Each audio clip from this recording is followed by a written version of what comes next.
بسم اللہ الرحمن الرحیم۔ محترم ناظرین کرام، السلام علیکم ورحمۃ اللہ وبرکاتہ۔ الحمدللہ عز وجل، ہم نسیم رحمت حصہ اول مکمل پڑھ چکے ہیں۔ آج ہم انشاءاللہ عز وجل نسیم رحمت حصہ دوم شروع کریں گے۔ نسیم رحمت حصہ دوم عقائد کے بیان میں، اس حصے میں عقائد کے تعلق سے بیان کیا جائے گا۔ بسم اللہ الرحمن الرحیم۔ الحمدللہ وکفی وسلام علی حبیبہ الذی اصطفی۔ ملاقات کا طریقہ: جب آپ کسی سے ملاقات کریں، جب آپ کسی سے ملیں تو گفتگو کرنے سے پہلے، بات چیت سے پہلے سلام کریں، کیونکہ حدیث پاک میں ہے السلام قبل الکلام، بات کرنے سے پہلے سلام کرو۔ سلام کے بہترین الفاظ ہیں السلام علیکم ورحمۃ اللہ وبرکاتہ۔ مختصراً آپ السلام علیکم بھی کہہ سکتے ہیں۔ اگر آپ کو کوئی سلام کرے تو جواب میں کہیں وعلیکم السلام، اور اس کے بہترین الفاظ ہیں وعلیکم السلام ورحمۃ اللہ وبرکاتہ۔ اس کے بعد جس سے آپ ملاقات کر رہے ہیں اس کی حالت، اس کے مزاج کے تعلق سے بھی سوال کریں۔ سوال: آپ کا مزاج گرامی؟ ادب کے ساتھ آپ پوچھیں گے تو آپ کا مزاج گرامی۔ جواب: آپ کی دعا ہے اور فضل الہی۔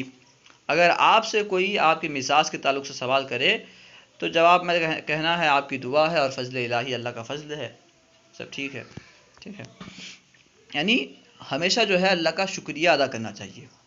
سوال: آپ کا اسم گرامی؟ نام پوچھنے کے بہت سارے طریقے ہو سکتے ہیں۔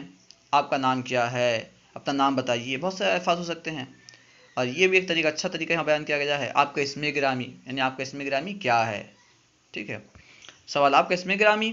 جواب: میرا نام ہے ابو بکر نظامی۔ جسے سوال کیا گیا اس کا نام کیا ہے؟ ابو بکر نظامی۔ سوال: اور آپ کا اسم مبارک؟ جواب: مجھے لوگ ضیاء الحق علیمی کہتے ہیں۔ اگر آپ سے کوئی نام پوچھے تو آپ کو بھی چاہیے کہ آپ اس کا نام پوچھیں، اس کا نام بھی آپ جانیں۔ اور جب دونوں نام معلوم کر لیں گے، ایک دوسرے کو پہچان لیں گے، تو پھر جو ہے دونوں پہچاننے کے بعد گفتگو کریں گے تو بات کرنے میں زیادہ لطف آئے گا، ٹھیک ہے۔ جب تک آدمی ایک دوسرے کو پہچانتا نہیں ہے نا تو پھر وہ کھل کر بات نہیں کرتا۔ اس لیے جس سے ملیں پہلے جو ہے اس کا نام پوچھیں، اور حال چال پوچھیں، طبیعت وغیرہ کے بارے میں، پھر اس سے جو ہے جو گفتگو کرنی ہے گفتگو کریں۔ ہو سکتا ہے کہ بندہ پریشان میں ہو، ٹینشن میں ہو، اب اس وقت جائیں اور کوئی ضروری بات ہو فوراً بول دیں وہاں، یا پھر آپ نماز کی دعوت دینے گئے ہیں، فوراً بول دیں کہ چلیے نماز پڑھنے کے لیے۔ آپ آدمی بیزی ہے، ٹینشن میں ہے، کسی اور کام میں ہے، پہلے ایسے سے ملیں، حال چال پوچھیں، اور آپ کو لگ رہا ہے کہ بندہ فری ہے، ٹینشن سے فری ہے، تو پھر جو ہے اسے گفتگو کریں۔ خیر، سوال: کیا اسلام اور ایمان کے بارے میں چند باتیں آپ سے دریافت کر سکتا ہوں؟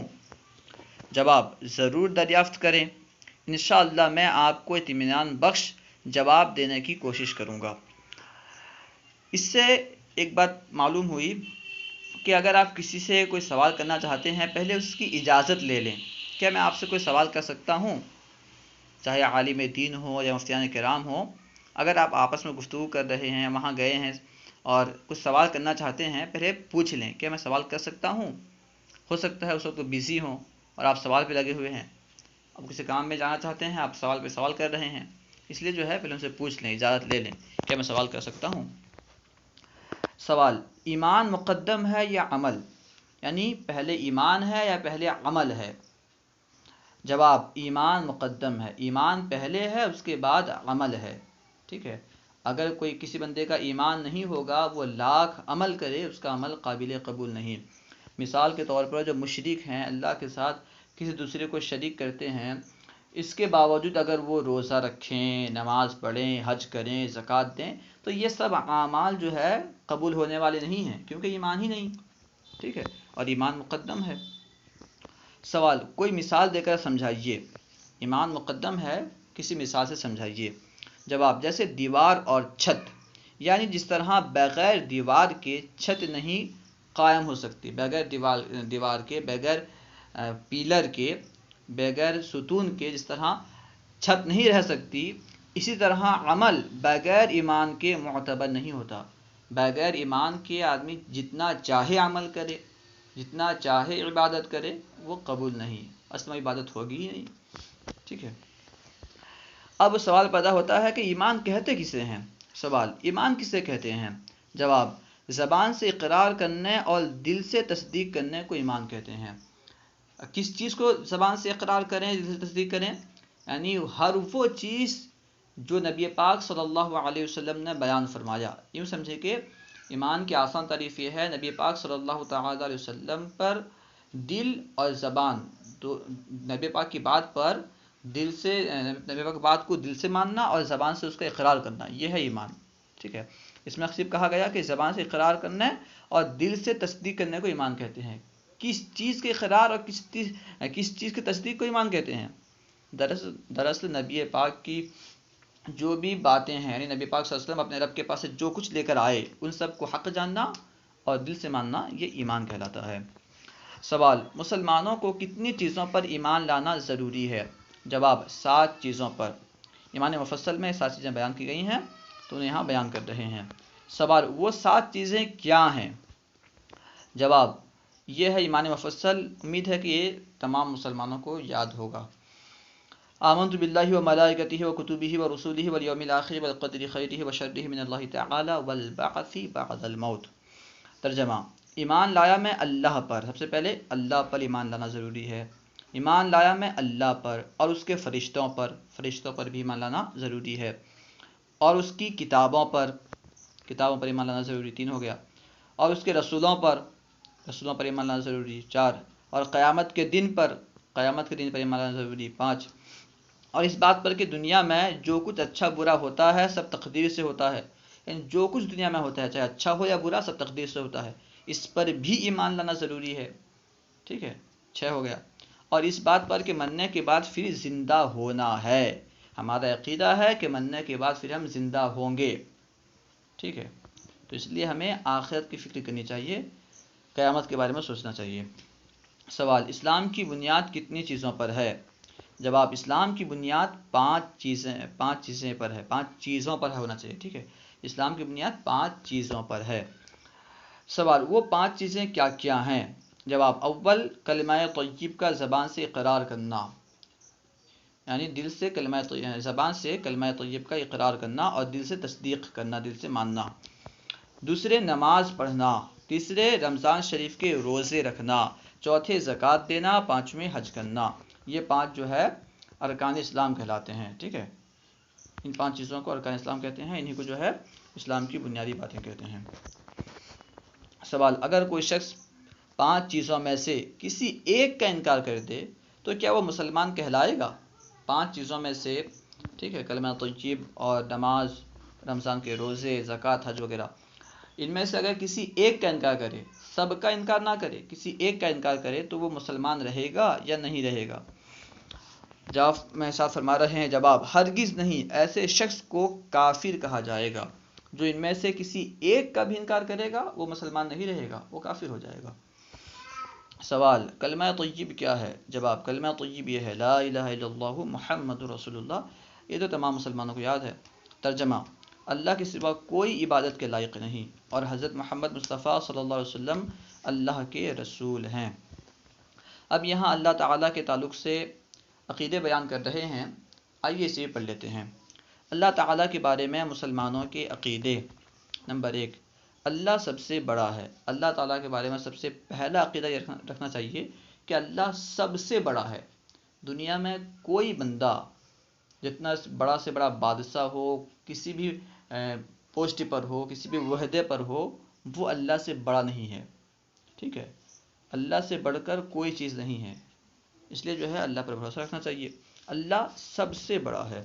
نمبر 2، اللہ ایک ہے۔ اللہ کے بارے میں یہ عقیدہ رکھنا ہے کہ اللہ ایک ہے، اس کے ساتھ کوئی شریک نہیں، ٹھیک ہے، اللہ ایک ہے، اس کا کوئی شریک نہیں، اللہ کے ساتھ کوئی شریک نہیں، اس کا کوئی شریک نہیں، اور وہی پوجنے کے لائق ہے، وہی اس لائق ہے کہ اس کی عبادت کی جائے، اس کے علاوہ کوئی عبادت کے لائق نہیں۔ نمبر 3، وہ ہمیشہ سے ہے اور ہمیشہ رہے گا۔ صرف اللہ کی ذات ہے جو ہمیشہ سے ہے اور ہمیشہ رہے گا، ٹھیک ہے. آپ اس میں جو ہے ہمارا گمان جو ہے وہاں تک نہیں پہنچ سکتا کہ کب سے ہے کب تک رہے گا. ہم سوچ بھی نہیں سکتے، بس سوچنا بھی نہیں چاہیے. اللہ تعالیٰ کے بارے میں، اللہ تعالیٰ کی ذات کے بارے میں سوچنا بھی نہیں چاہیے. خیر، وہ ہمیشہ سے ہے اور ہمیشہ رہے گا. نمبر 4، وہ ہر عیب سے پاک و صاف ہے. سے جو ہے چھٹ گیا ہے. اللہ تعالیٰ ہر عیب سے، ہر برائی سے پاک و صاف ہے. وہ نہ جھوٹ بولتا ہے نہ کوئی عیب کرتا ہے. اللہ تعالیٰ جھوٹ بولنے سے بھی پاک ہے اور تمام برائیوں سے پاک ہے. نہ کھاتا ہے، نہ پیتا ہے، نہ سوتا ہے. کیونکہ کھانا پینا سونا یہ ایک طرح سے عیب ہے. اس طرح کہ بندہ کھانے کا محتاج ہے، کھانے کی طرف جو ہے محتاج ہے، کھانے کا پینے کا محتاج ہے. اگر نہیں سوتا تو طبیعت خراب ہو جاتی ہے. سونے کا محتاج ہے. اللہ تعالیٰ تمام چیزوں سے پاک ہے، ہر قسم کی محتاجی سے پاک ہے. ٹھیک ہے، تو کھانے پینے سونے ہر چیز سے پاک ہے. اللہ تعالیٰ جسم اور جسمانیت، جسم کے لیے جو چیزیں ضروری ہیں ان سب سے پاک ہے. کھانا جسم کے لیے ضروری ہے، پینا سونا وغیرہ. اللہ تعالیٰ جسم سے بھی پاک ہے اور جسمانیات سے بھی پاک ہے. نمبر 5، وہی ساری مخلوق کا پیدا کرنے والا ہے. تمام چیزوں کو اللہ تعالیٰ نے ہی پیدا کیا. تمام مخلوق کا پیدا کرنے والا اللہ تعالیٰ ہے، اس کے سوا کوئی پیدا کرنے والا نہیں ہے. نمبر 6، اس کو کسی نے پیدا نہیں کیا. اللہ تعالیٰ کو کسی نے پیدا نہیں کیا. نمبر 7، وہ کسی کا محتاج نہیں. اللہ تعالیٰ کسی کا محتاج نہیں، وہ بے نیاز ہے. نمبر 8، وہ ہر بات کو جانتا ہے. اللہ تعالیٰ ہر بات کو جانتا ہے. ہم اپنے دل میں کیا سوچ رہے ہیں اللہ تعالیٰ اس سے بھی باخبر ہے. ہمارے دماغ میں کیا چل رہا ہے، ہم کس چیز کے بارے میں پلاننگ کر رہے ہیں، اللہ تعالیٰ اس سے بھی باخبر ہے. ہر چیز کو جاننے والا ہے. وہ ہر بات کو جانتا ہے، اس سے کوئی بات پوشیدہ نہیں. اللہ تعالیٰ سے کوئی بات چھپی ہوئی نہیں ہے. اور اگر بندہ اس بات کو ہمیشہ اپنے ذہن میں بٹھا کر رکھے کہ اللہ تعالیٰ مجھے دیکھ رہا ہے، اللہ تعالیٰ میری ہر حالت کو جانتا ہے، تو انشاءاللہ عز و جل بندہ گناہوں سے بچ جائے گا. جب اس کے ذہن میں یہ بات ہوگی کہ اللہ مجھے دیکھ رہا ہے، اور اس کے ساتھ ساتھ یہ بات بھی ہوگی کہ اللہ سب سے بڑا ہے، اگر ابھی چاہے تو مجھے زمین میں دھسا دے، ابھی چاہے تو مجھے مار دے، اس کے باوجود جو ہے وہ ہمیں رزق دے رہا ہے، نہیں مارتا. اگر بندے کے ذہن میں ہمیشہ یہ بات ہوگی کہ اللہ ہمیں دیکھ رہا ہے اور اللہ سب سے بڑا ہے، ہر چیز پر قادر ہے، تو انشاءاللہ عز و جل گناہ سے باز رہنے میں کامیاب ہو جائیں گے. نمبر 9، نہ اس کا باپ ہے، نہ بیٹا، نہ بیٹی، نہ بیوی. اللہ تعالیٰ کے کوئی رشتہ دار نہیں، نہ باپ، نہ ماں، نہ بیٹی، نہ بیٹا، نہ بیوی. وہ رشتہ ناتا سے پاک ہے. اللہ تعالیٰ رشتہ ناتا سے پاک ہے. نمبر 10، وہ نور ہی نور ہے. اللہ تعالیٰ نور ہی نور ہے. نمبر 11، وہ ہاتھ، پاؤں، ناک، کان، شکل و صورت سے پاک ہے. جسم کے جتنے اعضاء وغیرہ ہیں، جسمانیت وغیرہ سب سے پاک ہے. ناک، کان، ہاتھ وغیرہ سب سے پاک ہے. کچھ لوگ ہیں جو نعوذ باللہ اللہ کے لیے ہاتھ مانتے ہیں، کان مانتے ہیں وغیرہ مانتے ہیں، جبکہ اللہ تعالیٰ تمام چیزوں سے پاک ہے. نمبر 12، وہی سب کو روزی دیتا ہے. رزق دینے والا حقیقتاً اللہ تعالیٰ ہے. تو جب رزق دینے والا اللہ تعالیٰ ہے، ہمیں کیا پڑی ہے کہ ہم حرام طریقے سے رزق کمائیں. رزق دینے والا اللہ تعالیٰ ہے. اللہ تعالیٰ نے ہمارے نصیب میں جتنا رزق لکھا ہوگا اتنا ہمیں ملے گا. ٹھیک ہے، اگر ہم حرام طریقہ اپنائیں، چوری کریں یا پھر کوئی اور طریقہ اپنائیں، تو ہمارے رزق جو ہے بڑھنے والا نہیں ہے. جتنا ملنا ہے اتنا ہی ملے گا، چاہے اسے حلال طریقے سے کمائیں یا پھر حرام طریقے سے. ٹھیک ہے، تو اللہ پہ بھروسہ رکھیں، توکل رکھیں اور حرام کمائی سے ہمیشہ پرہیز کریں.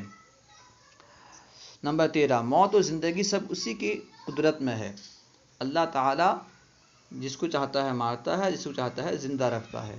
ٹھیک ہے، تو اللہ تعالیٰ سے ڈرنا چاہیے. آج ابھی کورونا کا ماحول ہے، سب لوگ کورونا کی وجہ سے بہت سارے لوگ مر رہے ہیں. کورونا سے لوگ ڈرے ہوئے ہیں کہ کورونا سے ہم مر جائیں گے. یہ دل میں یقین رکھیں کہ موت و حیات اللہ کی طرف سے ہے. جب تک اللہ تعالیٰ نہیں چاہے گا تو آپ نہیں مریں گے. ہاں، اس کا مطلب یہ نہیں کہ آپ لاپرواہ ہو کر کے سب کے ساتھ مل جل کریں اور آگ میں کود جائیں، بولیں گے اللہ تعالیٰ چاہے گا تو بچ جاؤں گا. ایسا نہیں ہے. خود کو جو ہے بچنے کی تدبیر کرنی ہے، بچنے کے لیے کوشش کرنی ہے اور بھروسہ اللہ پر رکھنا ہے. ٹھیک ہے. نمبر 14، عزت، ذلت، امیری، غریبی، دکھ سکھ، اچھی بری تقدیر سب اسی کی قدرت سے ہے. عزت ذلت وغیرہ ہر چیز، امیری غریبی وغیرہ سب اللہ تعالیٰ کی طرف سے ہے، اللہ تعالیٰ کے دینے سے ہے. ٹھیک ہے. اور ایسا نہیں، بعض اوقات بہت سارے لوگ غریب ہو جاتے ہیں، تنگ دست ہو جاتے ہیں، یا پھر کوئی ذلیل ہو جاتا ہے تو سوچتا ہے کہ اللہ تعالیٰ نے مجھے ہی ذلیل کیا، نعوذ باللہ، اللہ تعالیٰ نے مجھے ہی غریب کیا، نعوذ باللہ. دراصل اس بات پر غور کریں کہ اللہ نے ہمیں کتنی بڑی بڑی نعمتیں عطا کی ہیں. اگر آدمی کی ایک آنکھ خراب ہو جائے تو کتنا لاکھ روپے اس میں خرچ ہو جاتا ہے. ٹھیک ہے. اللہ کیا شکر ہے کہ اللہ نے ہمیں صحیح سلامت رکھا. ہم سے جو نیچے ہیں اگر ہم انہیں دیکھیں گے تو ہم ناشکری نہیں کریں گے، اگر دنیاوی معاملے میں ہم اوپر دیکھیں گے تو ناشکری کرتے رہیں گے. ٹھیک ہے. اور ہمیشہ جو ہے یہ بات ذہن میں رکھیں کہ اللہ تعالیٰ جس کو جو دیتا ہے اس کے لیے وہی اچھا ہوتا ہے. ہمارے لیے غریبی اچھی ہے، اس لیے اللہ نے ہمیں غریبی عطا کی ہے. ہو سکتا ہے کہ اگر ہم امیر ہوتے تو تکبر کے شکار ہو جاتے، ظلم و زیادتی کرتے. ہمارے لیے غریبی اچھی ہے، اس لیے اللہ نے ہمیں غریبی عطا کی ہے. نوٹ: اس نے انسان کی ہدایت کے لیے اپنے نبیوں اور رسولوں کو بھیجا. انشاءاللہ عز و جل نبیوں اور رسولوں کے تعلق سے دوسری ویڈیو میں پڑھیں گے. السلام علیکم ورحمۃ اللہ وبرکاتہ.